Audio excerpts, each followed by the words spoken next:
First, I would like to congratulate you, Madam President, for your re-election as the President of the Parliamentary Assembly. Your Excellencies, ladies and gentlemen, I am honoured to address the Parliamentary Assembly. I highly value our dialogue and I look forward continuing the exchange of views that we began during the Standing Committee meeting in Helsinki last November. Finland's presidency has been as busy as we expected. The challenges of co-organisation faces are not small. Political, economic and institutional questions in the Council of Europe require responses from all of us. I will share my thoughts on this with you. Before that, however, I wish to say a few words about our presidency priorities and activities, as well as reflect on some topical questions. Finland's first priority is to strengthen the system of human rights and the rule of law in Europe. We believe that at the present situation, it is very important to highlight the benefits that respect of universal human rights and rule-based multilateral cooperation has provided for people in Europe. These rights embody what the European values mean. At the end of November, we celebrated the 20 years of a single permanent European Court of Human Rights. Together with the Court and the Steering Committee of Human Rights, we organised an event where we had an opportunity to take stock of the Court's first 20 years. The event also took a look at the challenges it will face in the years to come.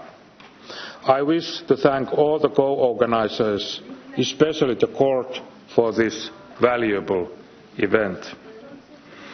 I am particularly inspired by the project that focuses on how to communicate about the impact of the Court's work to an ordinary people.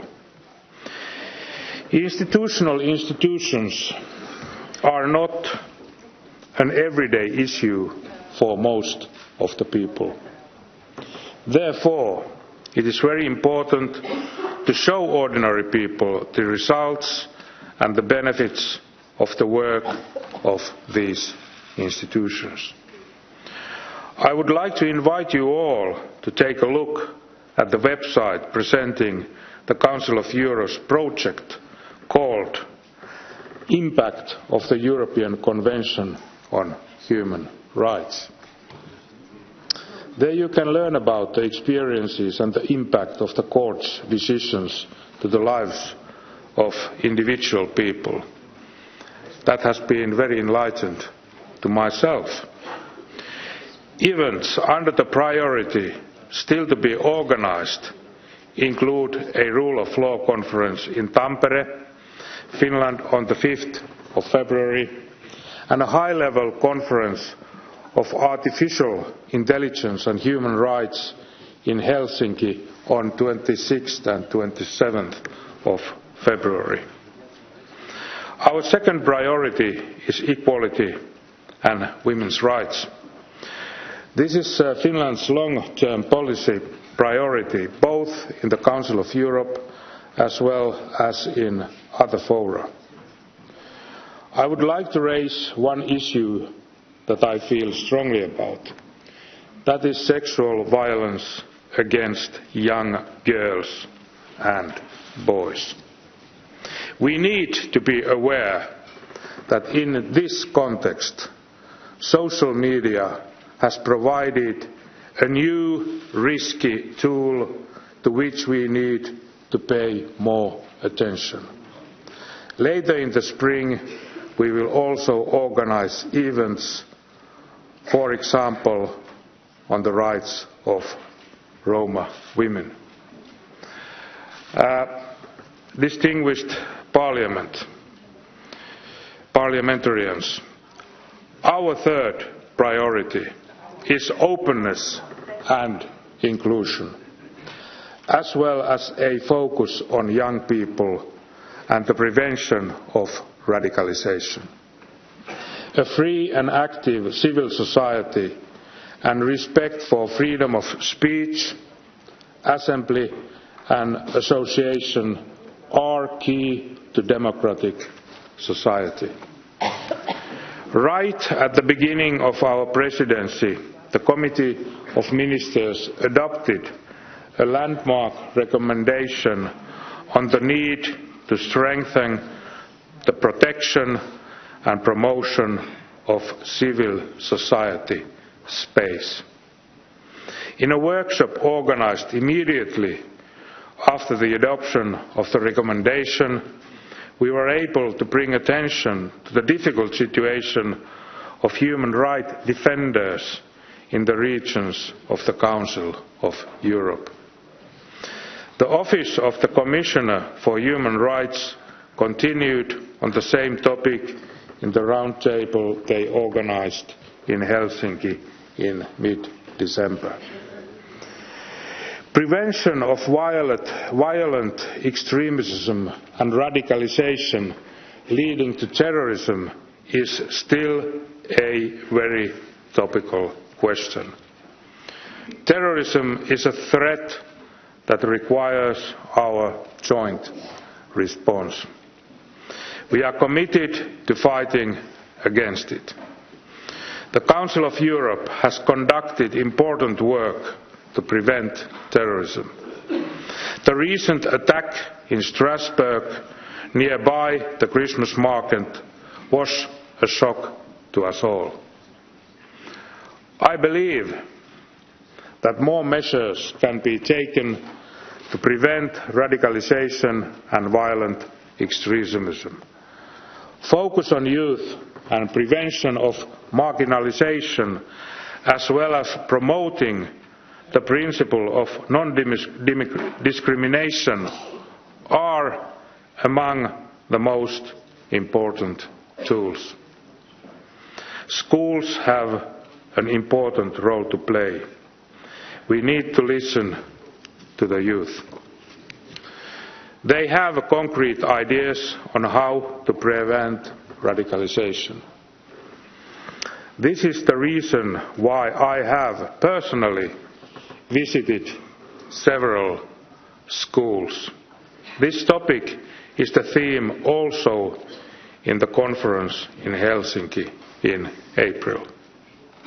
To guarantee the economic sustainability of the organisation in the longer term is a crucial task. During the spring, the Council of Europe will continue with its reform process.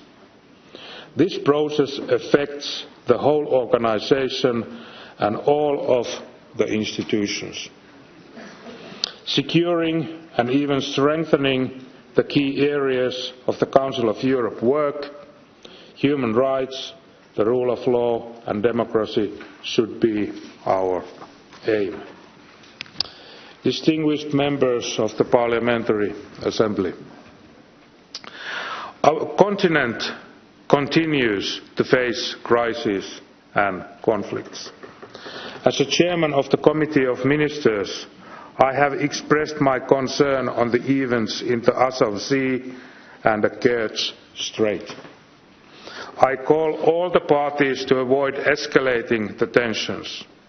The situation in Crimea and the eastern Ukraine cannot be ignored.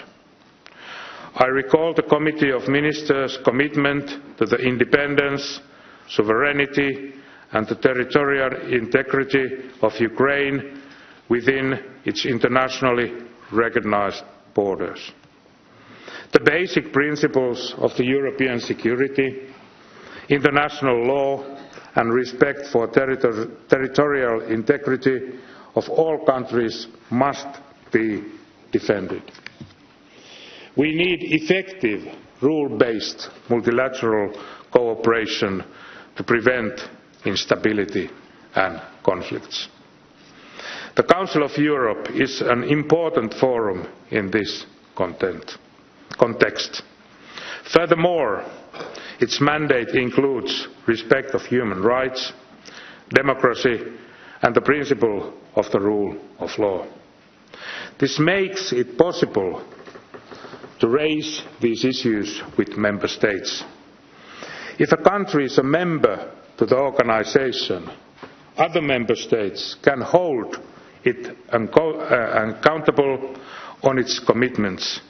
In fact, this is our duty.